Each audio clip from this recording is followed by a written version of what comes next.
Could pole sitter Mika Hakkinen win a hat-trick of titles? Or would second fastest David Coulthard steal his crown? Third on the grid is Michael Schumacher, followed by teammate Rubens Barrichello.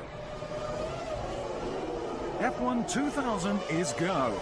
Hakkinen and Coulthard made great starts, while the Jordans swarm all over the slow-starting Ferraris. On board with Barrichello, who has dropped to fifth. Hakkinen leads, followed by Coulthard, Schumacher, Frentzen, Barrichello and Trulli. The Brazilian fends off the Jordan debutant as the rest of the field jockey for position. Johnny Herbert collides with Pedro Diniz, but it's a clutch problem that ends the Brits' first race for the new Jaguar team. Back at the front, Schumacher keeps the pressure on the McLarens. His pit board informs him of the situation in front and behind. The German won't have to look in his mirrors as the leaders are well out in front. Pedro de la Rosa slips past Eddie Irvine's Jaguar into 10th. Not an easy maneuver here. Front suspension failure undoes all of the Spaniards' hard work. Eddie Irvine gets caught up in the mayhem and both drivers are out of the race. The Big Cats leave Australia with their tails between their legs. Out comes the safety car while the debris is cleared.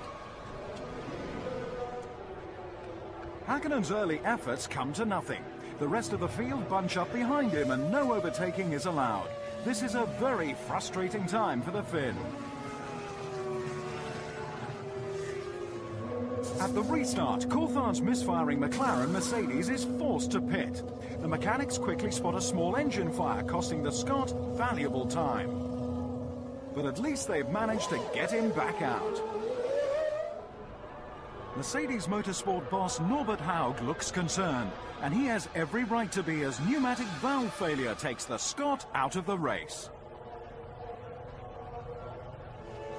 Barrichello moves up to 4th, but is still being held up by Frentzen's Jordan Mugen Honda.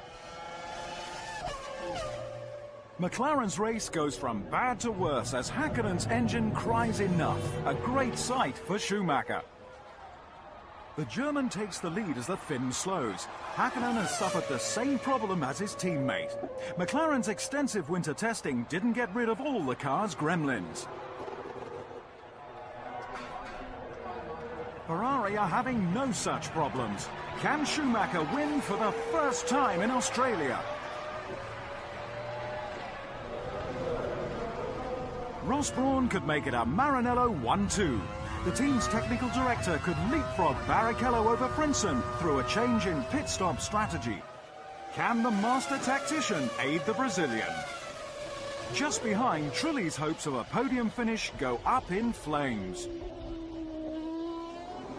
As if Eddie Jordan's mood wasn't bad enough, a gear selection problem forces Frentzen out. 2000 has not started well for the Irish team. Barrichello has now caught his teammate after each stopping once. Right in Schumacher's slipstream, he goes on the inside and takes the lead. His moment of glory won't last long though, as his earlier strategy change means he must pit twice, handing the race to Schumacher.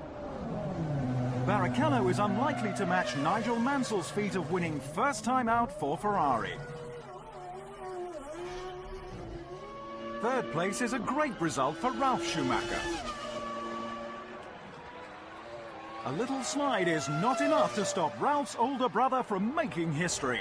The Ferrari team gets ready to celebrate as Schumacher takes his first ever Australian Grand Prix victory. Imagine how long I'm in Ferrari. This is the 5th time we try to win this Australian Grand Prix and be competitive from the beginning of the season. Thanks really to the guys. They have done a fantastic job. I mean, not just the car is reliable, but it's so bloody fast, this car. I'm really, really delighted to drive this car. The new BAR Honda is also rapid. Villeneuve and Zonta scored the team's first ever championship points.